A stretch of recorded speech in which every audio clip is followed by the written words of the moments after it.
আমরা একটা দাড়িপাল্লা বানিয়ে নিয়ে গেছিলাম, যে দাড়িপাল্লায় একদিকে ছিল আদালতের রায় যার ওজন কম আর সরকারের ওজন অনেক বেশি।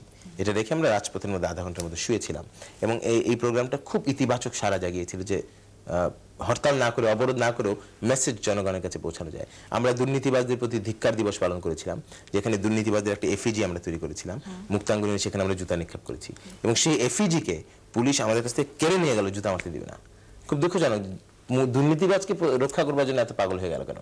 আমরা তো সরকারকে জুতা মারছিলাম না, দুর্নীতিবাজকে জুতা মারছিলাম। এটুকু বুঝবার মতো ক্ষমতা তাদের ছিল না। আমাদের আরেকটা বড় প্রোগ্রাম আসছে, আমরা বলছি সাইলেন্ট মেজরিটি, যারা রাজনীতি করেন না, যারা গৃহে থাকেন, গৃহবধূ আছেন, ব্যবসায়ী আছেন, শিক্ষক আছেন, যাদেরকে ডাকলেই রাজপথে আসেন না, মিটিং করেন না, বাট তাদেরও একটা ওপিনিয়ন আছে, তারাও প্রতিবাদ করতে চায়।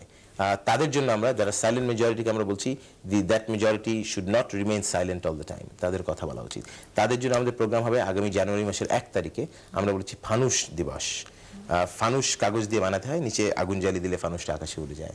কিভাবে ফানুস বানাতে হয় আমরা বিজ্ঞাপনের মাধ্যমে মানুষকে শেখাবো এবং 1 জানুয়ারি নতুন বছরের প্রথম দিনে সন্ধ্যা 7টার সময় বিচুদি সাহেব প্রথম ফানুস উড়াবেন এবং আমরা আশা করছি 1 লক্ষ ফানুস সেদিন আমরা ঢাকার আকাশে উড়িয়ে দিতে পারবো, যার প্রতিটার মধ্যে লেখা থাকবে বিকল্প চাই। এবং that will create a positive impact in politics, যে মানুষের ওপিনিয়নটা আকাশে উঠিয়ে দেওয়া এবং সারা পৃথিবী সেদিন দেখবে যে আসলেই বাংলাদেশের মানুষ বিকল্প চায়। বাংলাদেশের বর্তমান রাজনৈতিক প্রেক্ষাপটটা আপনি আমাদের একটু ব্যাখ্যা করবেন? বর্তমান রাজনৈতিক প্রেক্ষাপটে বলতে গেলে বলতে হবে যে বাংলাদেশে যারা ক্ষমতায় আছেন, it is not a political party, it is just a political club, BNP. কেন ক্লাব? কেন? বিকজ ক্লাব এই জন্য যে এখানে রাজনৈতিক চর্চা খুব কম হয়, এখানে রাজনীতিবিদের সংখ্যা খুব কম এবং যে ধরনের রাজনীতি চলছে, সম্পূর্ণ শ্রদ্ধা রেখে আমি বলবো, তারেক রহমানের প্রতিও শ্রদ্ধা রেখে বলবো, বেগম খালেদা জিয়ার প্রতিও শ্রদ্ধা রেখে বলবো। বেগম খালেদা জিয়া তো দলের সভানেত্রী, মহাসচিব হচ্ছেন মান্নান ভূঁইয়া, তারপরে যুগ্ম মহাসচিব তারেক রহমান, কিন্তু সব জায়গায় ছবিতে কিন্তু মান্নান ভূঁইয়া সাহেবকে খুঁজে পাওয়া যায় না। সব জায়গায় খালেদা জিয়া এবং তারেক জিয়ার ছবি দেখা যায়, কিন্তু প্রোটোকলে তো মান্নান ভূঁইয়া আসা উচিত। সো প্রোটোকল তো এখানে মেইনটেইন হচ্ছে না। বাংলাদেশটা এখন চালাচ্ছেন তারেক জিয়া। আমি জানি না এটা সত্য মিথ্যা কতটা, বা আমরা বলতে অনেক সময় ভয় পাই যে চাকরি থাকবে কিনা, রাজনীতি করতে পারবো কিনা, এ ধরনের ভয় কারণে বলি না। আপনি কি কিছু বলবেন? আসলে দেশ চালানো তো একার কারো পক্ষে সম্ভব না, it is a collective effort. তবে লিডারশিপে, নেতৃত্বে যারা আছেন তাদের মধ্যে অবশ্যই তারেক রহমান আছেন, এটা তো আমরা বলবো না, তারাই ঘোষণা দিয়ে বলছেন যে তিনি আছেন, যেহেতু তিনি দায়িত্বে আছেন। না, কিন্তু ব্যবসা বাণিজ্য, কারো প্রমোশন, কারো ডিমোশন, কি হবে না হবে সবকিছুতেই তার নাম শোনা যায়। এগুলো নিয়ে আমি সরাসরি কাউকে অভিযুক্ত করতে চাই না। এই রাজনীতি চলছেই বাংলাদেশে, শুধুমাত্র এই রাজনীতির বাইরে তিনি বেরোতে পারেননি এটুকু বলতে পারবো, তবে তার বিরুদ্ধে সরাসরি অভিযোগ করবো না। এই রাজনীতির বাইরে বেরিয়ে এসে আমরা এই জিনিসগুলো যাতে না হয়, ক্ষমতা বনাম দায়িত্ব, আমরা বিকল্প ধারা বলেছি যে আমরা ক্ষমতায় বিশ্বাস করি না, বাংলাদেশের মতো দেশে দায়িত্ব প্রাপ্তিতে বিশ্বাস করি। আপনার কাছে আরেকটি প্রশ্ন যেটি করতে চাচ্ছিলাম অনেকক্ষণ ধরে, বাংলাদেশের রাজনৈতিক প্রেক্ষাপটটা, এই যে সন্ত্রাস, এই যে মানুষকে মেরে টুকরো টুকরো করে ফেলা হচ্ছে, এই হত্যা, প্রত্যেকটা দিন আমরা বিভিন্ন রকম হত্যার ঘটনা দেখছি, একজন মানুষ হিসেবে আপনি এগুলোকে কিভাবে দেখছেন?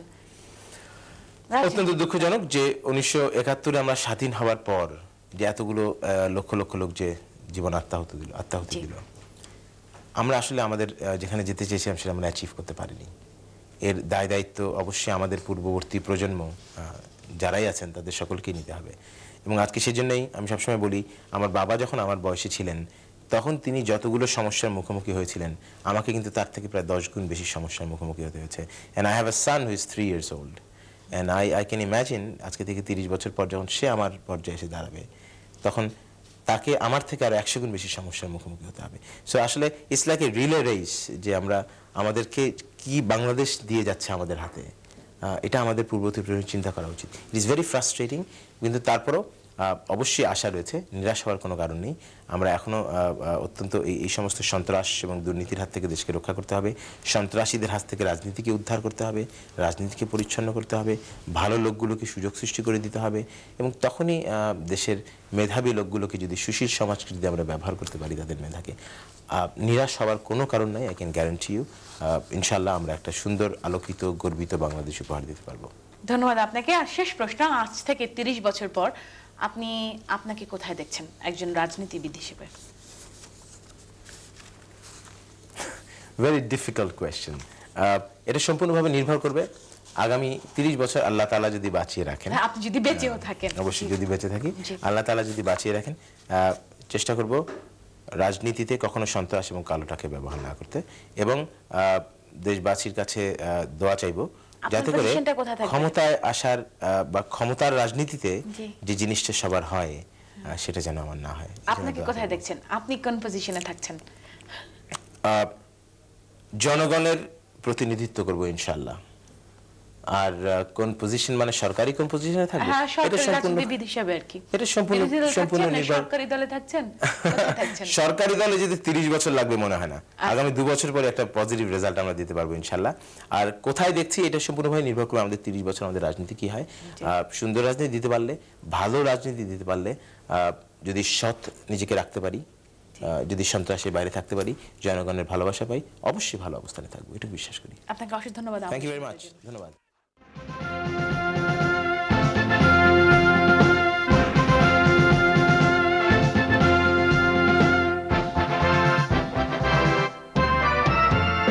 শুভ দিন শুভ দিন শুভ দিন শুভ দিন শুভ দিন শুভ দিন, এদিনে মনে পড়ে তোমাদের, আমরা ভালোবাসি তোমাদের।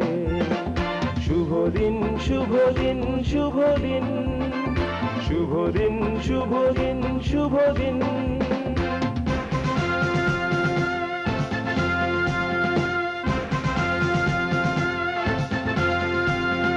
হে মহান স্বাধীনতা যোদ্ধা, তোমাদের সালাম, তোমাদের সালাম।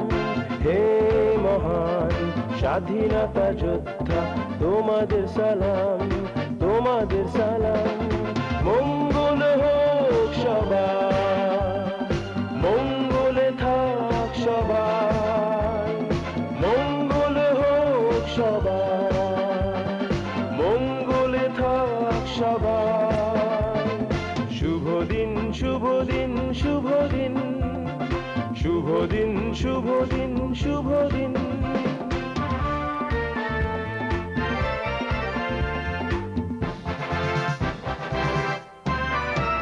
হব চরিত্রবান, হব সত্যবাদী, সন্ত্রাস বিরোধী, হিংসা বিরোধী। হব চরিত্রবান, হব সত্যবাদী, সন্ত্রাস বিরোধী, হিংসা বিরোধী। সত্য পথের দিশারি, সত্য পথের দিশারি। শুভ দিন শুভ দিন শুভ দিন শুভ দিন শুভ দিন শুভ দিন।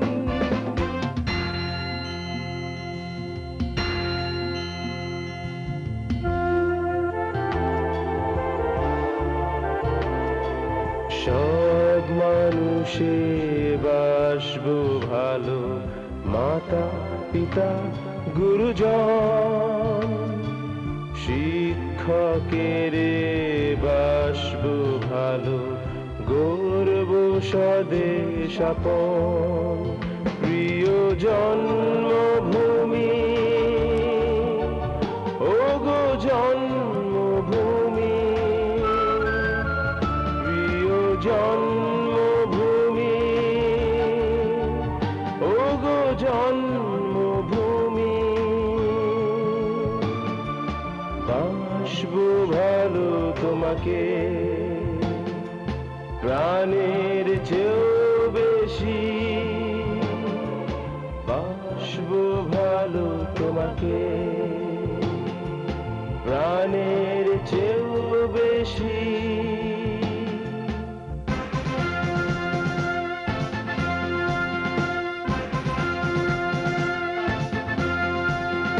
মানুষের মতো মানুষ হব, পবিত্র মনের মানুষ হব।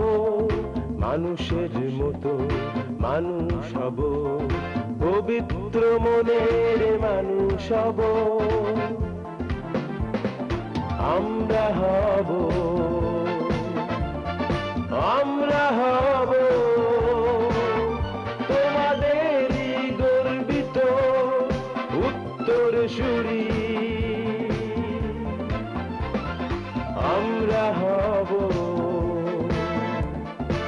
আমরা হব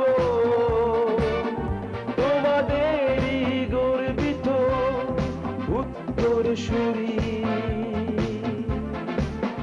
সত্য পথের দিশারি, সত্য পথের দিশারি। শুভ দিন শুভ দিন শুভ দিন, শুভ দিন শুভ দিন শুভ দিন, শুভ দিন শুভ দিন শুভ দিন, শুভ দিন শুভ দিন শুভ দিন।